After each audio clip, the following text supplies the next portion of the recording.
যখন আপনার হাতে সময় খুবই কম আর বানাতে হবে অনেকটা পরিমাণে জলখাবার, তখন আপনি এই ঝটপট রোল আপ সমোসাটা তৈরি করে নিতে পারেন, যেটা ভীষণই ক্রিস্পি তৈরি হয়। বাচ্চাদের বার্থডে পার্টি, কিটি পার্টি অথবা সন্ধেবেলা চায়ের জলখাবার হিসেবেও এই রেসিপিটা বানিয়ে নিতে পারেন। ভীষণই টেস্টি একটি রেসিপি আর খুব ঝটপট তৈরি হয়ে যায়। এখনও মাঝে মধ্যে বৃষ্টি হয়েই চলেছে।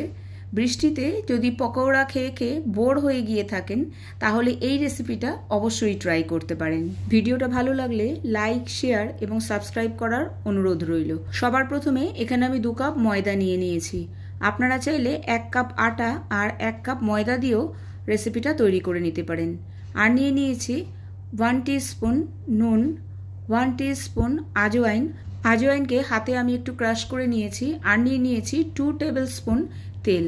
আপনারা চাইলে তেলের পরিবর্তে ঘিও অ্যাড করতে পারেন, তবে এর থেকে ময়ান বেশি অ্যাড করা দরকার নেই, তাহলে আপনাদের জলখাবারটা ভীষণই অয়েলি তৈরি হয়ে যাবে। ময়ানকে এখানে আমি ময়দার সাথে খুব ভালো করে মিক্স করে নিয়েছি। এবারে অল্প অল্প জল দিয়ে একটা শক্ত ডো বানিয়ে নিতে হবে। এখানে আপনাদের খেয়াল রাখতে হবে একদমই সফট বা নরম ডো তৈরি করলে হবে না, একদম শক্ত কড়া করে ডোটা তৈরি করে নিতে হবে। ময়দাতে খুব বেশি করে একেবারে জল দিয়ে দিলে ময়দাটা একদম নরম হয়ে যাবে, সেই জন্য অল্প অল্প করেই জল দিয়ে ময়দাটাকে মেখে নিতে হবে। এখানে দেখতেই পাচ্ছেন ময়দাটা আমার মাখা হয়ে গেছে আর ময়দাটা কতটা শক্ত। ঠিক এই রকমই একটা শক্ত ডো তৈরি করে নিতে হবে। ময়দাটাকে আমি ঢেকে রেখে দেবো 10 থেকে 15 মিনিটের জন্য। ততক্ষণে এর স্টাফিংটা আমি বানিয়ে নেব। এখানে 3 থেকে 4টে সেদ্ধ করা আমি আলু নিয়ে নিয়েছি। আলুগুলো মিডিয়াম সাইজের আর একদম ঠান্ডা।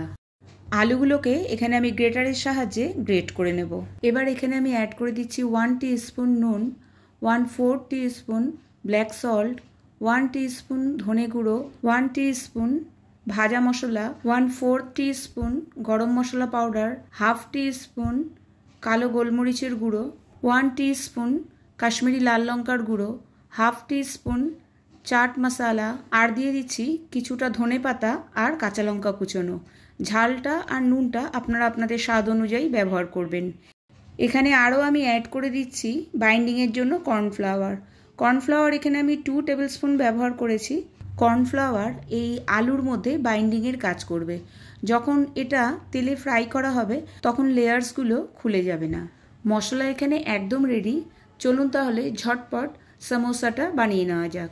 এখানে 15 মিনিট হয়ে গেছে। ময়দাটাকে আমি আরও একবার খুব ভালো করে মেখে নিচ্ছি। আর এই সমোসাটা বানানো ভীষণই ইজি আর ঝটপট তৈরি হয়ে যায়। এবার ময়দার থেকে একটা বড় গোলা আমি নিয়ে নিচ্ছি, কারণ বড় সাইজের একটা রুটির মতো বেলে নিতে হবে।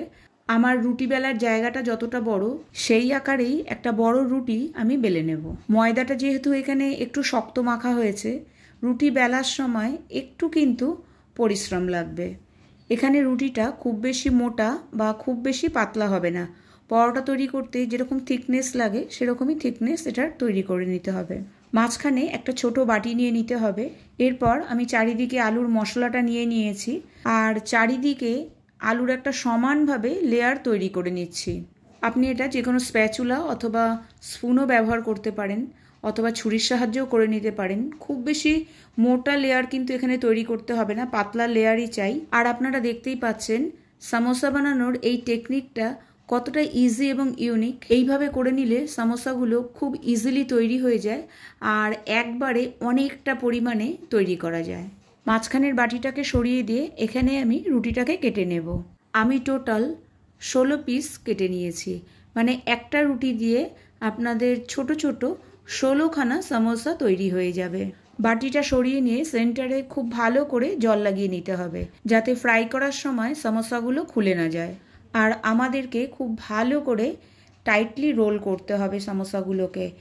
আর যে লাস্টের যে অংশটা আছে সেটাকে খুব ভালো করে আটকে দিতে হবে, না হলে ফ্রাই করার সময় এটা খুলে যেতে পারে। সেই জন্য মনে করে এই লাস্টের পার্টটাকে খুব ভালো করে আটকে দিতে হবে। আপনারা দেখতেই পাচ্ছেন এই রোল আপ সামোসাগুলো দেখতে ভীষণই কিউট লাগছে আর বানানো কতটাই ইজি। আপনাদের ঘরে বার্থডে পার্টি অথবা গেট টুগেদার অথবা কিটি পার্টি আপনারা একসাথে অনেকটা পরিমাণ তৈরি করতে পারেন। আর এটাকে আপনারা স্টোরও করে রেখে দিতে পারেন। যখনই আপনাদের মন হবে ঝটপট ফ্রিজার থেকে বের করে ফ্রাই করে নিতে পারেন। যখন রোল আপ তৈরি হয়ে যাবে তখন ভালো করে জিপলক ব্যাগে আপনারা ফ্রিজারে রেখে দিতে পারেন। ফ্রাই করার সময় আগে থেকে বের করে রুম টেম্পারেচারে নিয়ে আসতে হবে, তারপর এটাকে আপনারা ফ্রাই করে নিতে পারেন। ফ্রাই করার জন্য তেলের টেম্পারেচারটা একদম লো হতে হবে।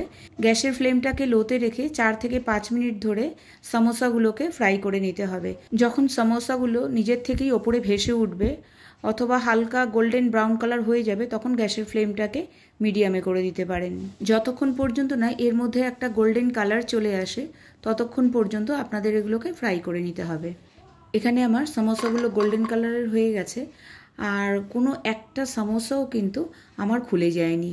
এখানে একটা কথাই মনে রাখতে হবে, এন্ড যে পার্টটা আছে সেটাকে খুব ভালো করে আটকাতে হবে। আঁচটা শুনেই এখানে বোঝা যাচ্ছে একদম সুপার ক্রিস্পি হয়েছে। আমি তাও একবার হাত দিয়ে দেখিয়ে দিচ্ছি যে কতটা ক্রিস্পি হয়েছে। খেতে কিন্তু দুর্দান্ত হয়েছে। আপনি এটাকে কেচাপের সাথে সার্ভ করতে পারেন অথবা চায়ের সাথে। শুধু এটুকুই বলতে পারি, খেয়ে একদম মজা এসে যাবে। ট্রাই করলে অবশ্যই আমাকে একটা কমেন্ট বক্সে কমেন্ট করে জানাবেন। যেহেতু আমি এর মধ্যে কোনো পেঁয়াজ আর রসুন মেশাইনি, আপনারা এটাকে শ্রাবণ মাসেও খেতে পারেন। ভিডিওটা ভালো লাগলে লাইক, শেয়ার এবং সাবস্ক্রাইব করার অনুরোধ রইল। আজকে তবে এই পর্যন্তই। আবার দেখা হবে আরেকটি নতুন রেসিপির সাথে। টাটা।